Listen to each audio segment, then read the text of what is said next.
Hello everyone and welcome to the 60X Business Show. My name is Kitumaini and together with my guests, we'll have different conversations about business, entrepreneurship and life. This is the show you've been waiting for. Stay tuned.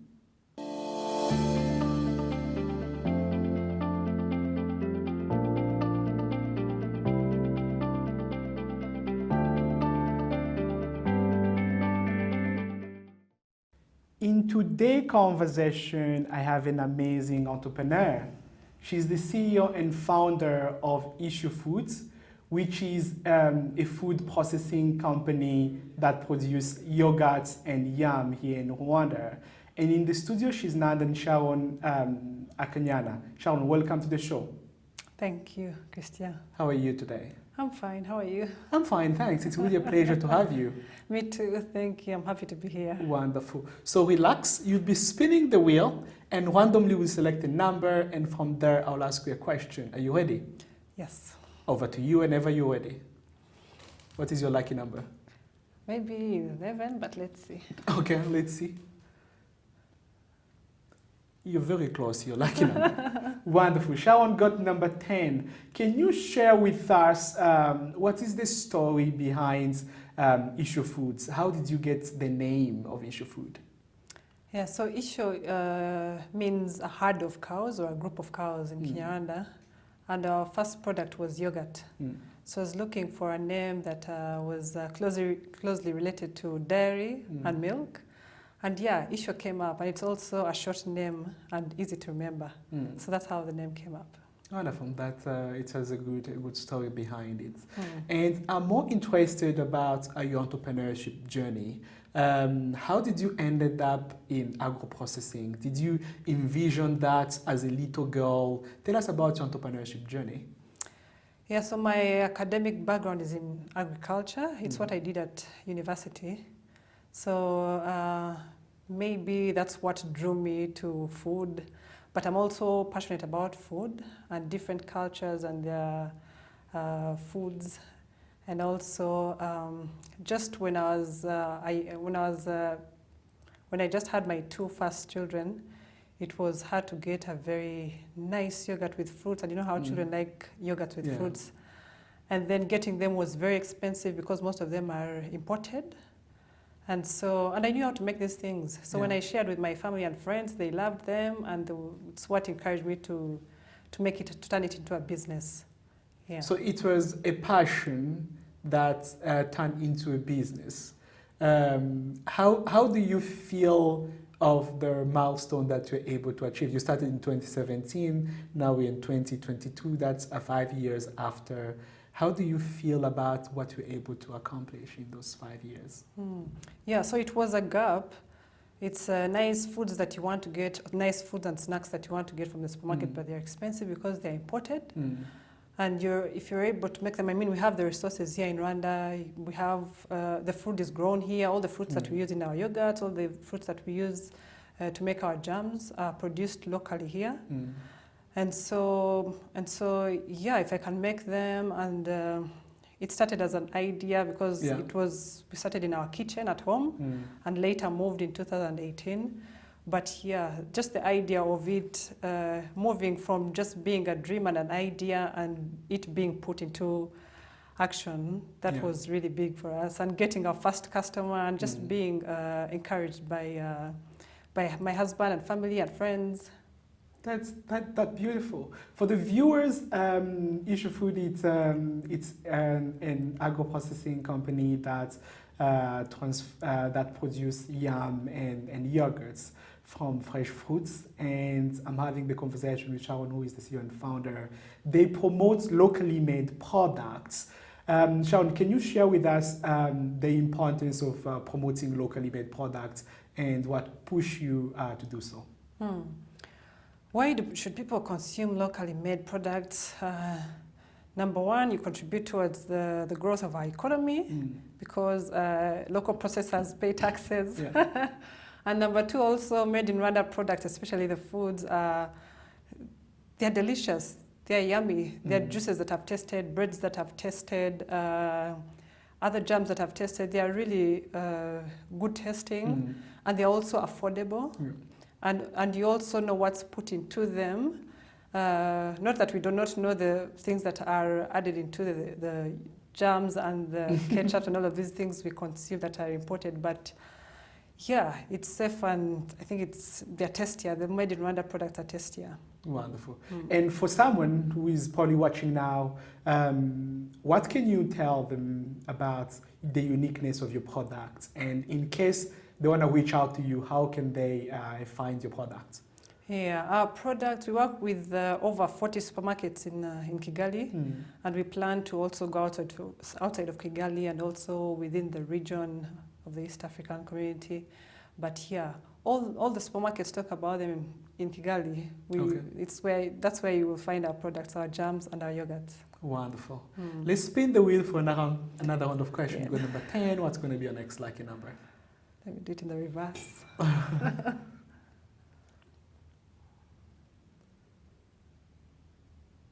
Patiently waiting. You got number 3.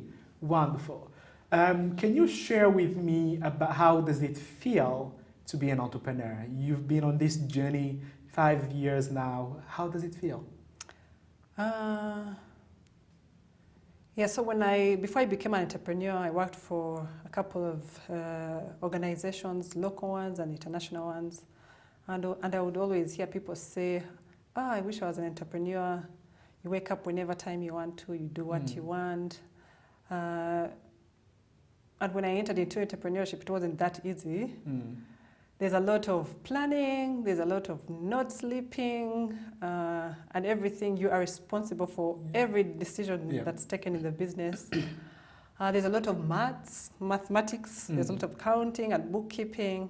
Yeah, but even if it's a hard journey, it's fulfilling.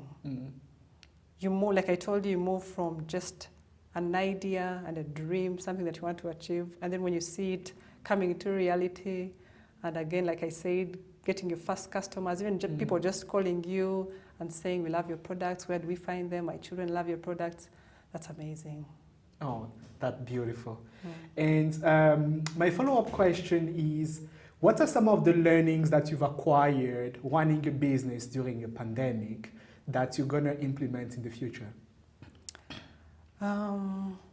Yeah, so unlike the other sectors, our sector, food processing wasn't very affected, but it was. During the lockdown, people obviously were eating, but if it had gone on for a long time, it wouldn't have been very good because people moved from just buying the regular, ordinary things from the supermarket to buying what's basic, what's really needed. But one of the things that I learned through the pandemic and the different programs that we were part of was pivoting, not sticking to your business idea as you planned it, as you wanted it to be, but if it's necessary, is it possible to divert and do something else that brings in money also? Yeah, pivoting was the most important thing that I took out of it. You're talking about something very, very important because we've seen entrepreneurs during this pandemic pivoting their products, transitioning and creating new products and adapt to the current situation in the market. And I think the pandemic was a great teacher for a lot of businesses out there. Can you share with us what do you think has contributed to your success? You've won a lot of competitions and awards, you've been featured in the news. What do you think has contributed to your success? As I keep on saying, you need, and especially as a woman and a mother, you need support from your family, for them to believe in you and push you and encourage you. That for me worked very well. And also your customers. It's one thing to have a business idea and a dream, and another one into making this into a business, and also having clients buy your products and calling you and going the extra mile of calling you and say, we love your product and all that. Yeah, that pushed me. And also you talked about the awards that we were honored to have and win. Yeah, just the money, to keep you moving, to get you the stuff that you need to grow, and yeah, publicity also. people get to know you, they see you, know about your company and the products that you have and where you sell them, the supermarkets you sell them to, that also. Okay, that's great. Let's spin the wheel for another round of questions. You got 3, 10, what's going to be your next lucky number? Let's see. Oh. 9. Number 9. As a business owner, you lead a diverse team of people, right? What are some of the learnings you've acquired leading your team, and how did you grow in the process? Yeah, like I told you, we moved, our business started in my home kitchen. It moved from being just me to 2 people, to 3 people, and now we are about 15. And it wasn't as, obviously, it wasn't as easy as it was then. People are hard to manage, but also people, you are nothing as a business without the people that work with you or your team.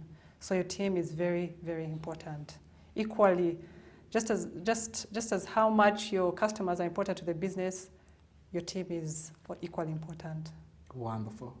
And as you said, your product are in almost all supermarkets in the country. Whenever I walk in at Simba, I always see on the shelf Issue Food products, which means you guys are doing great and continue really creating good and quality products. How are you leveraging the Made in Rwanda brands and the government's incentives to support the exports, product made in the country in the future? What's your future plan to leverage all those? Yeah, so currently we are distributing our products to supermarkets within Kigali. We also plan to go outside of Kigali as we grow. But also we are part of the Chamber of Women Entrepreneurs of PSF. And just of recent, they were getting us a client from DRC. And yeah, that's just a beginning. And we always have RDB do trainings for us on how small industries can get into export. So we are not yet there, but we are on our way to doing exports. Wonderful. I think you're on the right path, and good luck in the process. Definitely. And as you know, entrepreneurship, it's very, very complex. It's very, very hard. Personally, I do feel that sometimes, but I would like to get from you, do you have a moment running your business and you felt like, oh my gosh, this is really hard, it's a lot, and you felt like you wanted to quit? And how did you feel? Yeah, I talked about it when we were just beginning. It's a tough journey, even if it's rewarding. I mean, you move from one stage to another one, but yeah, at different occasions, I felt like giving up sometimes, especially when you have demand and you cannot satisfy that demand because there's a machine you are lacking, or there's something you haven't yet gotten. But yeah, every morning, one morning you'll wake up and feel this is too much, I cannot do it. And then the next day, something will make you continue and not give up, and instead give you the strength and courage to go on. Yeah, so it's ups and downs. You want to give up today, but tomorrow you are pushing on. And there's always that feeling and uncertainty that this will not always be like this, but it will grow to become better and more fulfilling. That's that hope that there is always light at the end of the tunnel, right? Exactly. Wonderful. Let's spin the wheel for another round of question. You got 10, 9, 3. What's going to be your next lucky number? Are we going to do all 14? It will depend. That's 8. Wonderful. I like the way you're moving from 10, 9, 8. Wonderful. Can you share with me who inspired you to venture into the business world? From a young age, I always wanted to be a doctor. And so when I went to campus, I changed from wanting to be a doctor, and I had to do agriculture. Then I realized I was passionate about food because I grew up seeing my mother cooking and loving to cook. And I just love the feeling and how food brings people together and all that. and how my mom changed, turned simple recipes into delicious and easily made. And it was nice for us to see and be inspired. So I think it's my mom, and she was a businesswoman also. Mm. And while I was at campus also, I think it's something big that I was part of the Young Entrepreneurs. Mm. It was an association, and at some point we were supported by PSF then to go to India. And going to India, I think, opened it up for me because it made me see that going into entrepreneurship and processing and just factories does not have to be a big one. They are very much, most industries and factories, SMEs, are grown from home. They have a name, they call it, I've forgotten, it's not micro businesses, but yeah, small businesses that are not started in a big way, but just at home, and they grow that way with small machinery that are locally made.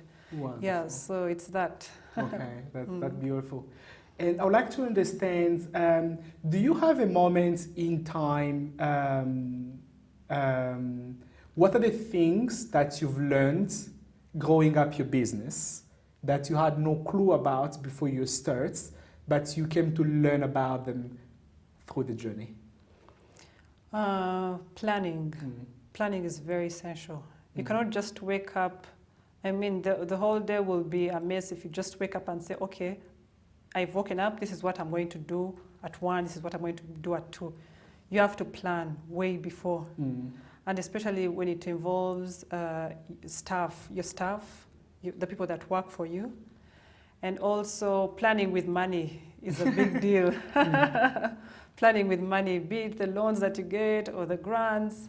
Yeah, that's a big deal for me. Okay. Was it easy when you started separating both your personal expenses and your business expense, or it was difficult? Even now, it's still hard. It's something that you have to be cautious about, and learn how to separate, not just with money, but also emotionally. You are not just an entrepreneur, you are a mother, you are a friend, you have family. Yeah, just separating your emotional bit of your emotional part of the business and family, and also same goes with the finances and planning also. Wonderful. Yeah. And you've been going Issue Food for the last 5 years. What are some of the my question is, you've been growing Issue Food for the last 5 years. If you could start over again to make money, what business would you start? Would you still go into food processing to create yam and yogurt, or you've learned other ways of other business that you'll be interested in to venture in? I don't think I would go outside the food industry because even when I think of any other business, when it happens and I think of any other business, I always find myself in food. Okay. Yeah.